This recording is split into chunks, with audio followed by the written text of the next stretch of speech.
नमस्कार, मैं हूं शिवेंद्र श्रीवास्तव और आप देख रहे हैं यूपी तक। यूपी तक में आज बात फिर हाथरस केस की। दिनों दिन इस मामले में नए नए खुलासे हो रहे हैं और हर खुलासा पिछले खुलासे से ज्यादा बड़ा है। पहले सरकार ने कहा कि इसमें पीएफआई की फंडिंग है और उसके बाद पता चला कि इसके लिए बाकायदा 100 करोड़ रुपए की फंडिंग की गई है, जिसमें से 50 करोड़ अकेले मॉरिशस से भेजे गए हैं। इस खुलासे के बाद तमाम जांच एजेंसियां जांच में जुट गई हैं। इसकी गहराई से पड़ताल कर रहे हैं कि आखिरकार कौन सा ग्रुप, कौन लोग इस फंडिंग के पीछे हैं। प्रवर्तन निदेशालय ने इस मामले को अपने हाथों में लिया है और पता करने की कोशिश कर रहे हैं कि ये 50 करोड़ रुपए आखिर किसने भेजे और उसके पीछे का मकसद क्या था। इस मामले में यूपी के मथुरा में एक नई एफआईआर भी दर्ज की गई, जिसमें 4 लोग गिरफ्तार किए गए। उनके पास से 6 स्मार्टफोन, लैपटॉप और दूसरी संदिग्ध चीजें बरामद हुई हैं।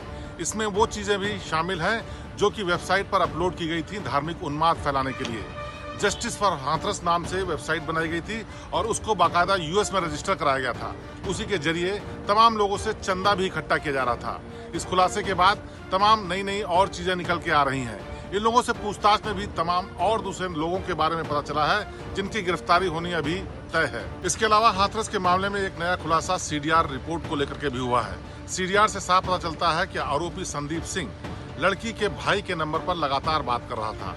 उसने पिछले कुछ महीनों में 104 बार बात की है। इस बातों के पीछे क्या मकसद था, क्या संबंध है, ये भी जानने की कोशिश कर रही है जांच एजेंसियां। मामले में पुलिस वालों की लापरवाही को लेकर जांच कर रही एसआईटी टीम को 10 दिन का और वक्त दे दिया गया है ताकि गहराई से पूरे मामले की जांच की जा सके। हालांकि एसआईटी का फोकस इस बात पर ही रहेगा कि आखिरकार क्या वजह थी जिसकी वजह से अधिकारियों ने रात के अंधेरे में ही लड़की को रात में ही जला दिया। हाथरस के मामले में पुलिस एक एक कदम फूंक कर रख रही है। सरकार के सख्त आदेश के बाद सुप्रीम कोर्ट ने भी इसका संज्ञान लिया और सख्त आदेश दिए हैं। लड़की की सुरक्षा को लेकर के सुप्रीम कोर्ट ने अधिकारियों से जवाब तलब किया, जिसका नतीजा ये रहा कि हाथरस की इस लड़की के घर में सीसीटीवी कैमरे लगा दिए गए हैं। बाकायदा रजिस्टर मेंटेन किया जाएगा और उसमें हर आने जाने वाले की एंट्री की जाएगी। इसके अलावा सुरक्षा कर्मियों का एक पूरा दल उसके घर पर हमेशा मौजूद रहेगा, यानी हर सदस्य के साथ 2 पुलिस वाले सुरक्षा में हमेशा तैनात रहेंगे। सीबीआई ने अभी पूरा मामला जांच के लिए अपने हाथों में नहीं लिया है, इसीलिए सारा दारोमदार एसआईटी की 10 दिन की जांच पर ही टिका हुआ है। इस बीच कई ऐसे एंगल हैं जिस पर जांच होनी बेहद अहम है। सबसे जरूरी एंगल है जिस पर सरकार ने आदेश दिया है कि नार्को टेस्ट किया जाएगा। आखिरकार नार्को के पीछे की वजह क्या है, ये भी समझना जरूरी है। दरअसल जांच एजेंसियों को शक है कि इस मामले में सारा सच सामने नहीं आ रहा है। पीड़ित परिवार भी कुछ ऐसा छुपा रहा है जिसको जानना जरूरी है, इसीलिए नार्को की बात की जा रही है। बहुत मुमकिन है कि इस जांच के बाद पूरा मामला ही पलट जाए, लेकिन अभी तक परिवार वाले इस जांच के लिए तैयार नहीं हैं। वो इस बात की मांग कर रहे हैं कि सुप्रीम कोर्ट की अगुवाई में ही एक ऐसी जांच की जाए जिससे सब कुछ निष्पक्ष हो सके। दूसरी तरफ आरोपी पक्ष के लोग भी यही चाहते हैं कि निष्पक्ष जांच हो, जिससे जो लोग आरोपी बनाए गए हैं उनका सच भी सामने आ सके। इसमें एक पहलू और भी है कि क्या राजनीतिक साजिश की गई है, क्योंकि मुख्यमंत्री योगी आदित्यनाथ ने लगातार इस बात को कहा है कि विपक्षी पार्टियां और कुछ संगठन इसमें जानबूझकर उन्माद फैलाने की कोशिश कर रहे हैं, जिनको बख्शा नहीं जाएगा।